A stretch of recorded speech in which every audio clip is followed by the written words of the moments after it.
Assalamualaikum warahmatullahi wabarakatuh. Salam sejahtera untuk kita semua. Nama saya Muhammad Talaga Al-Kautsar dari Program Studi Ilmu Komunikasi.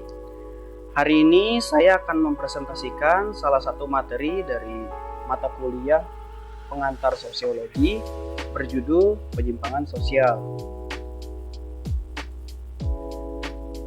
Apa itu penyimpangan sosial?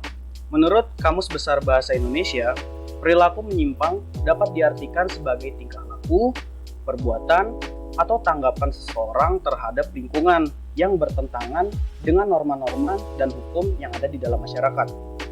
Di sini dapat diartikan bahwa penyimpangan sosial merupakan segala bentuk tindakan yang berlawanan dengan norma-norma atau aturan-aturan yang berlaku dalam suatu sistem masyarakat. Bentuk penyimpangan sosial terbagi menjadi dua bentuk.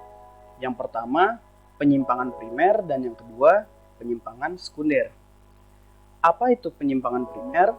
Penyimpangan primer merupakan penyimpangan yang dilakukan seseorang yang masih dapat ditolerir dan masih dapat diterima di masyarakat.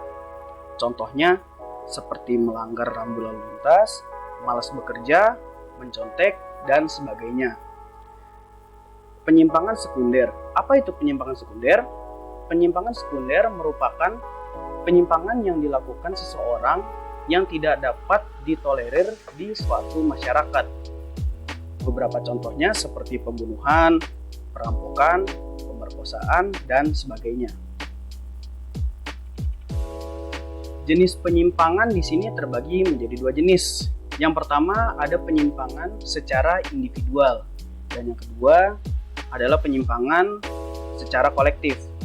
Contoh dari penyimpangan secara individual yaitu seperti penyalahgunaan narkoba, dan salah satu contoh dari penyimpangan secara kolektif yaitu tawuran. Faktor penyebab terjadinya suatu penyimpangan terbagi menjadi dua faktor. Yang pertama ada faktor internal, dan yang kedua ada faktor eksternal. Faktor internal ini adalah dorongan untuk melakukan suatu penyimpangan yang berasal dari dalam. Salah satu contohnya seperti keadaan rumah atau keluarga dan dasar keinginan pribadi. Sementara faktor eksternal adalah dorongan untuk melakukan suatu penyimpangan yang berasal dari luar. Beberapa contohnya seperti lingkungan tempat tinggal, pergaulan, media massa, dan masih banyak lagi.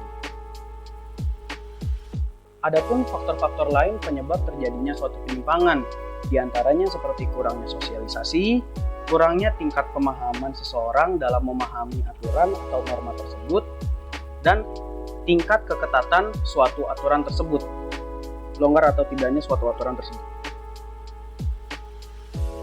Dalam penanggulangan penyimpangan sosial, ada beberapa cara yang dapat dilakukan.